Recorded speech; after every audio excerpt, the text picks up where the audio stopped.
A man once said, "I'll deal with it later. I don't want drama right now." So he stayed silent when a colleague disrespected him. He ignored the friend who kept draining his energy.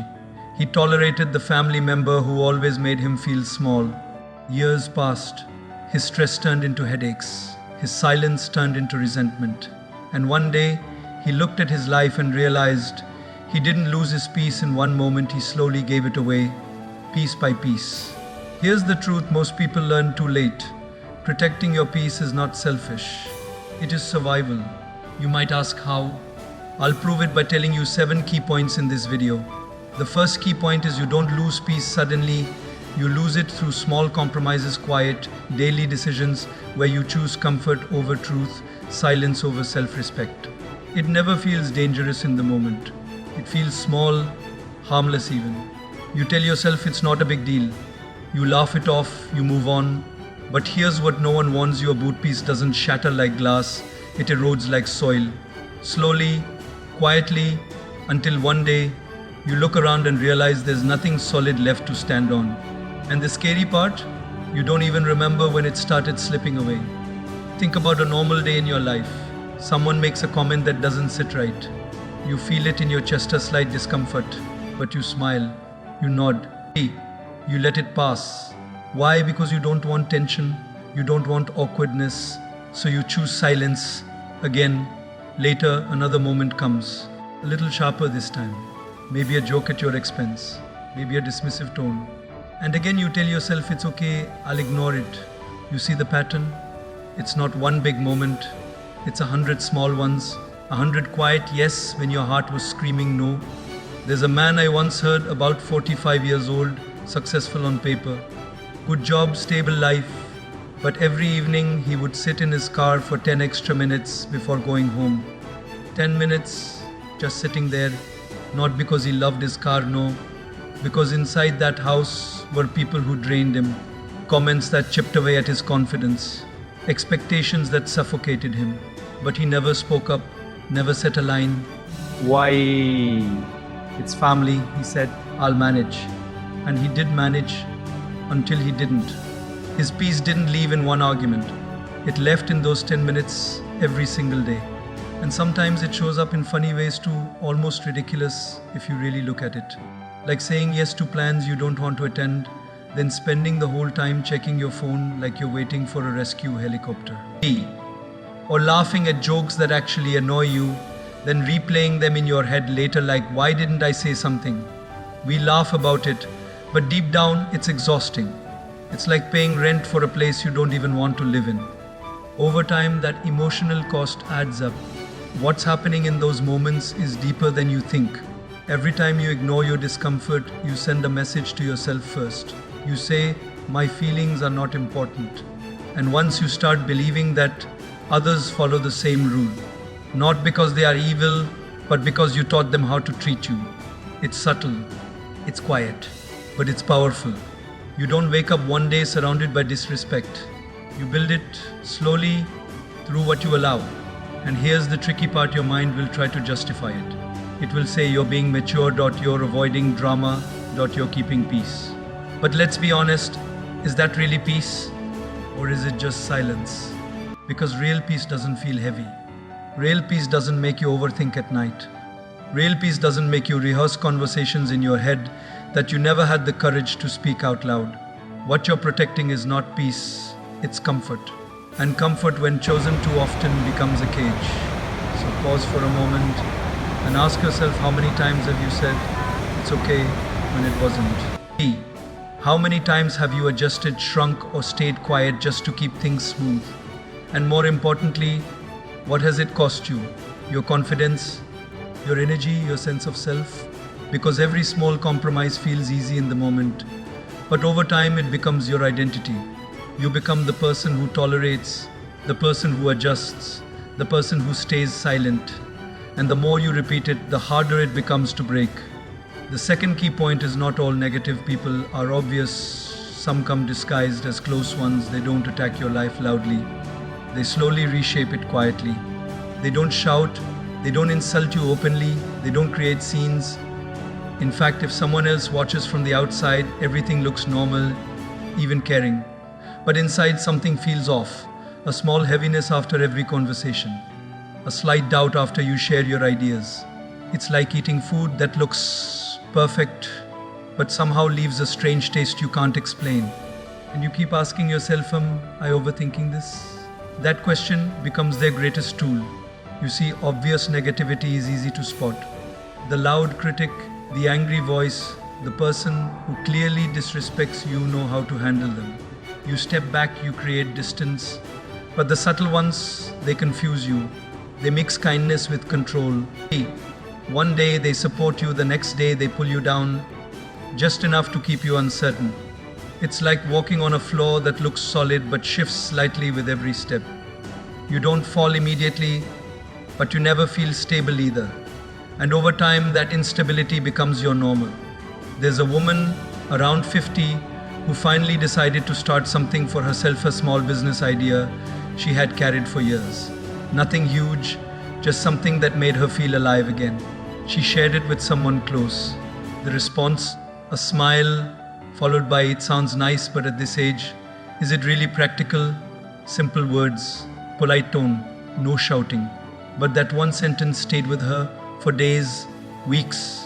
She started questioning herself. Maybe they're right, maybe it's too late. And just like that, a dream that survived for years quietly faded. No fight, no argument, just a gentle push in the wrong direction. That's how it works. Not by stopping you, but by slowing you down. Not by saying no, but by planting maybe not. And the most dangerous part, it sounds reasonable. It sounds logical. And that quiet retreat repeats again and again. And sometimes it shows up in almost funny ways, like that one person who always has perfect timing. You're excited, full of energy, ready to take action, and suddenly they appear with their advice. It's like they have a radar for your confidence. The moment you feel strong, they arrive with a tiny needle, just enough to deflate you a little. Not completely, just enough. You start joking about it, saying, "I should stop telling them my plans," and you laugh. But there's truth hiding in that laughter. What's really happening here is subtle conditioning. Every time you share something and receive doubt instead of support, your mind starts associating expression with discomfort. So next time, you hesitate, you hold back, you edit yourself. Not because you lack ideas, but because you expect a certain response. And slowly, without realizing it, you become quieter, smaller, less visible. Not because someone forced you, but because someone trained you gently, repeatedly, consistently. Now pause for a moment and think who in your life makes you feel this way. Not the obvious ones, the quiet ones. The ones after whom you feel just a little less sure of yourself, a little more tired, a little more confused. The ones who never directly stop you, but somehow you stop yourself after talking to them. And ask yourself honestly, is it not dramatically, just a soft, steady fracture in your self-respect? You start collecting moments, small ones at first. Someone crosses a line, you'll ignore it. Someone repeats the same behavior, you adjust again. You tell yourself you are being patient, you are being understanding.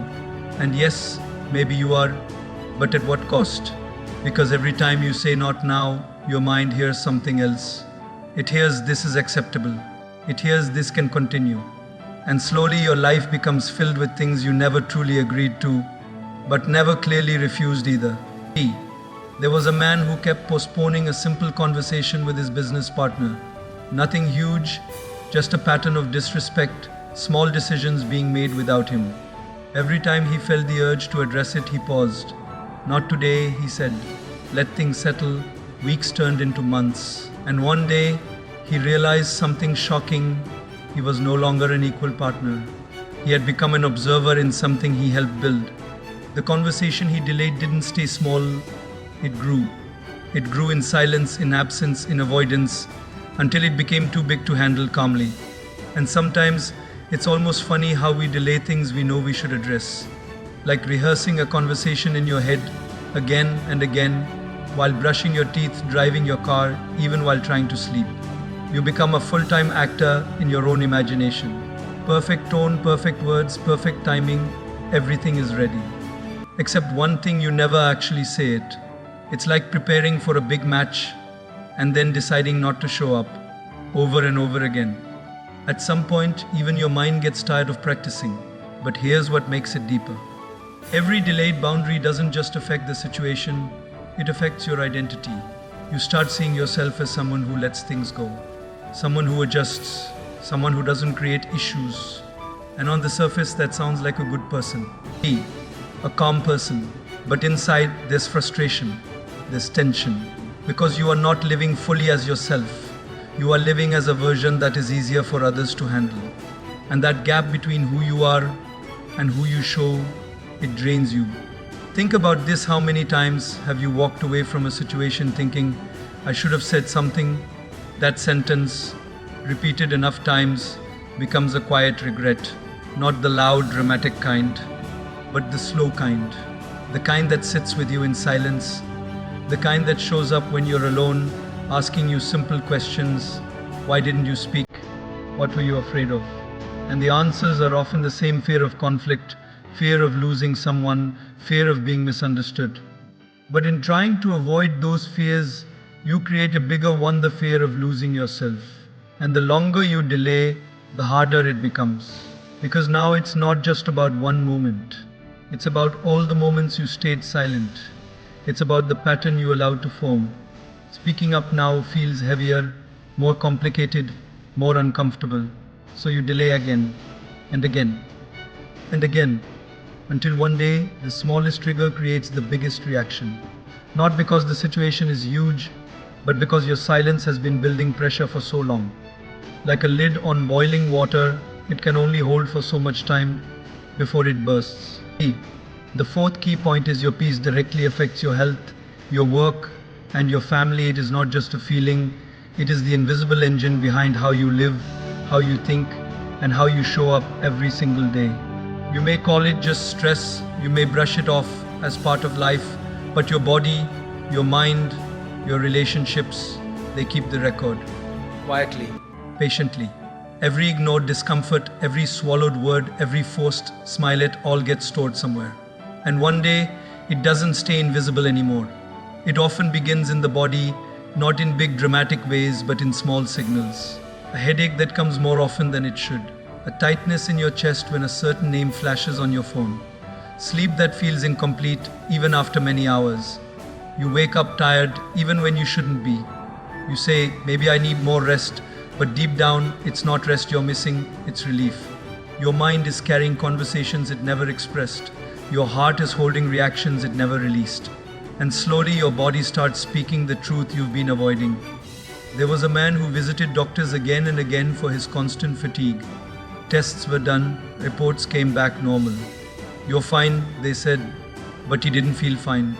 He felt heavy, drained, like something was always pulling him down.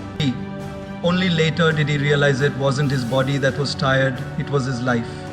Every day, he was surrounded by people who drained him, situations he avoided addressing, emotions he kept pushing aside.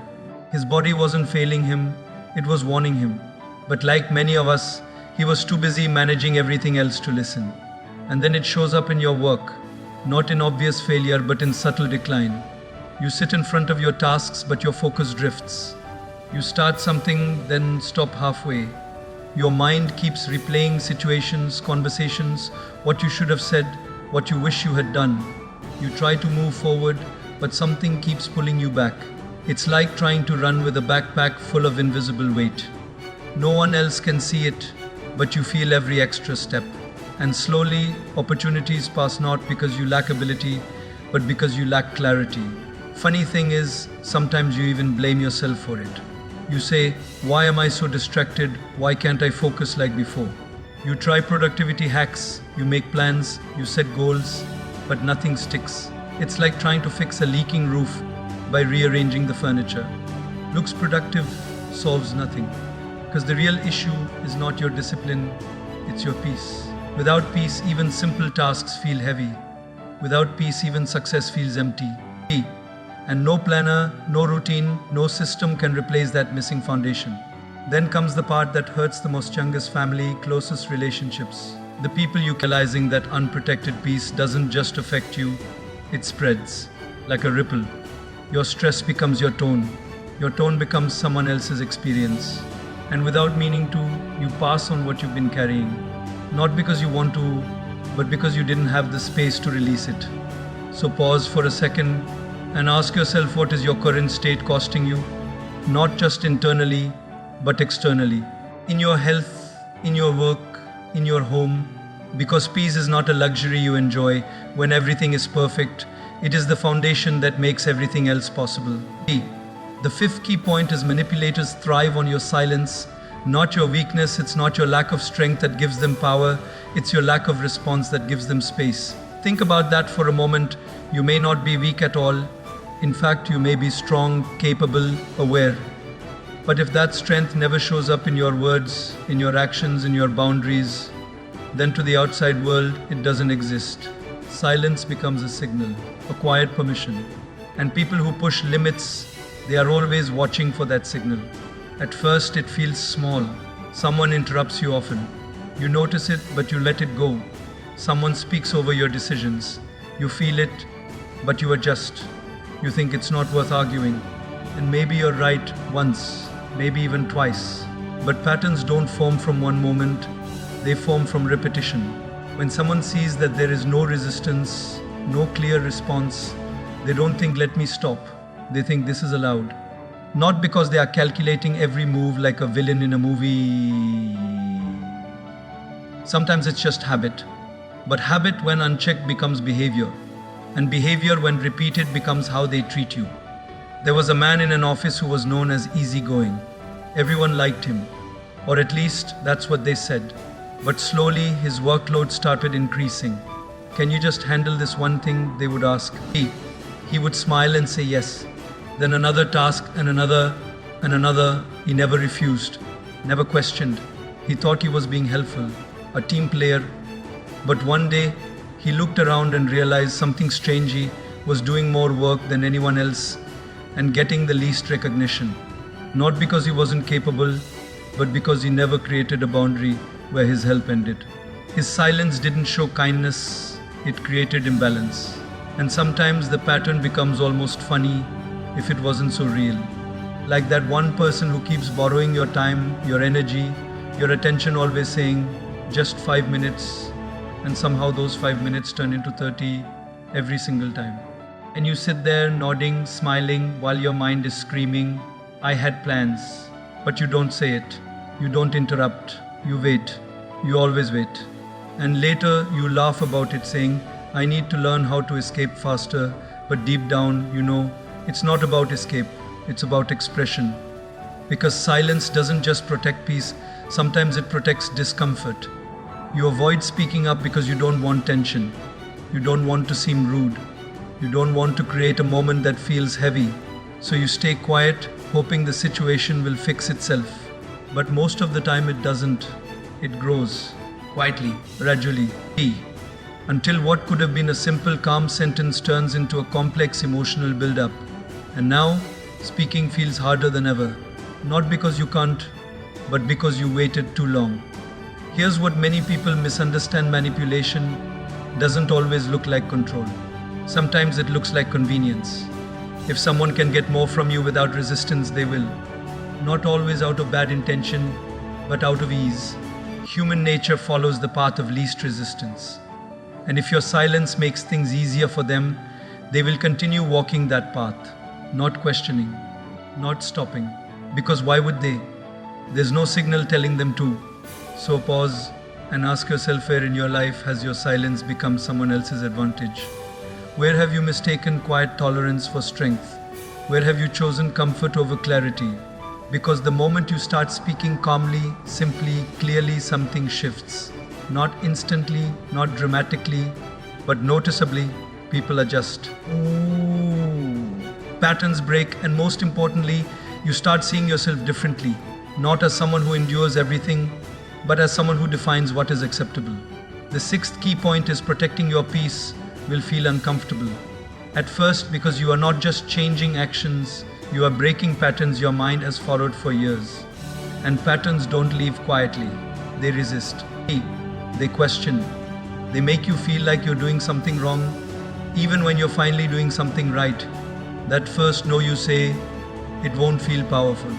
It will feel strange. Almost like wearing new shoes that look good but feel awkward with every step. You'll walk carefully, unsure, thinking, is this really me? You might notice it in small moments. Someone asks for your time, your energy. Something inside you says no, but your mouth pauses. There's a gap, a tiny moment where the old habit and the new choice stand face to face. And when you finally say, I can't, or not this time, your heart beats a little faster. You replay it in your mind. Did I sound rude? Should I have explained more? It feels heavy, even though the sentence was simple. That's the discomfort. Not danger, just unfamiliar ground. There was a woman who spent most of her life saying yes. Yes to extra responsibilities. Yes to last minute plans. Yes to things that left her tired, drained, and quietly frustrated. One day she decided to change. Just one small shift. The next time someone asked too much, she smiled and said, I won't be able to do that. Simple, calm, clear. But later she sat alone thinking about it for hours. Not because something bad happened, but because nothing happened. No conflict, no drama. Just a new reality she wasn't used to yet. And somehow that felt uncomfortable. And yes, sometimes it even feels funny. You say no to something and suddenly you start over, explaining like you're defending a court case. I can't come because I have this thing and that thing, and also I might be tired. You keep adding reasons like toppings on a pizza no one ordered. Why? Because you're trying to make it no more acceptable, more digestible. But here's the quiet truth you know doesn't need decoration. It just needs clarity. Still, in the beginning, that clarity feels naked, exposed. Your mind will try to pull you back. It will whisper, this is not you. You're being difficult. What if they get upset? And those thoughts feel real, heavy, convincing. Because for years, your identity was built around being agreeable, being easy, being the one who adjusts. So when you change that pattern, even slightly, it feels like you're losing something. But you're not losing yourself, you're meeting a version of yourself you haven't seen before. A version that values peace over approval. And the reactions around you may not always be smooth either. Some people will be surprised, some may even push back. Not because they dislike you, but because they were comfortable with the old version of you. The one who always said yes, the one who never resisted. So when you change, it disrupts their comfort too. And for a moment, it may feel like you've created a problem. But pause and think, did you create the problem, or did you just stop absorbing it? Give it time. That discomfort, it doesn't stay. It softens. Slowly. Like a muscle you haven't used in years that aches at first, feels weak, unstable. But with each use, it becomes stronger, more natural, more steady. The sentences that once felt heavy start feeling normal. The guilt that once followed starts fading. And one day you say no, calmly, clearly, and you don't think about it all day. You just move on. That's when you realize the discomfort was never a sign to stop. It was a sign that something new was beginning. The seventh key point is not everyone deserves access to your time, energy and mind, because access is not a right, it is a privilege that must be earned and protected. But most people never see it that way. They treat their life like an open house, doors unlocked, lights on, anyone can walk in, sit down, stay as long as they want. And then they wonder why they feel so crowded inside, why they feel tired even when they've done nothing physical. It's because access was never filtered. It was given freely, without thought, without limits. Think about your day for a moment. Who gets your attention? Who gets your energy? Who gets your thoughts? You wake up and before your own mind even settles, someone else's voice enters messages, calls, demands, opinions. And you respond, you engage, you adjust. By the time you finally get a moment for yourself, there's not much left. It's like serving everyone at the table and then realizing your own plate is empty. You laugh it off sometimes saying, I'll eat later, but later often turns into never. There was a man who used to answer every call, no matter when, no matter what he was doing. Family, friends, work everyone knew, he would always pick up. At first it felt like he was dependable, reliable, needed. But slowly something shifted. His time was no longer his own. His plans kept getting interrupted. His focus kept breaking. And one day, he noticed something almost ironic. People didn't respect his time more, they respected it less. Because when something is always available, it stops feeling valuable, and sometimes it shows up in funny little ways. Like that one person who sends long voice notes, and you listen to all of them even when you have no energy left. Or someone who says, just sit for 5 minutes, and somehow you're still there after 40 minutes, nodding like a polite statue. Inside, your mind is saying, I had things to do, but your body stays. Your words stay soft. Your exit keeps getting delayed. And later, you joke about it, I need an escape plan next time, but deep down, you know it's not about escape, it's about permission. Because every time you allow unlimited access, you slowly lose control over your own space. Not just physical space, but mental space. People's opinions start filling your head. Their doubts mix with your thoughts. Their priorities start shaping your decisions. And without realizing it, you stop asking yourself, what do I want? You start asking, what will they think? That shift is quiet but powerful. It moves you from living your life to managing reactions. Here's something important to notice: familiarity often tricks you. Just because someone has been in your life for years doesn't mean they should have unlimited access to you today. People change, dynamics change, and sometimes what once felt supportive starts feeling heavy, but you hesitate to adjust. Why? Because of history, because of comfort, because it feels easier to continue than to redefine. But staying connected out of habit is not the same as staying connected out of alignment. So pause and ask yourself honestly, who truly respects your time? Who leaves you feeling lighter, clearer, stronger after an interaction? And who leaves you drained, distracted, slightly off balance? Your energy already knows the answer, even if your mind tries to justify it. Because access is not about how long you've known someone, it's about how they impact your inner world. And the moment you start choosing that carefully, something shifts inside you.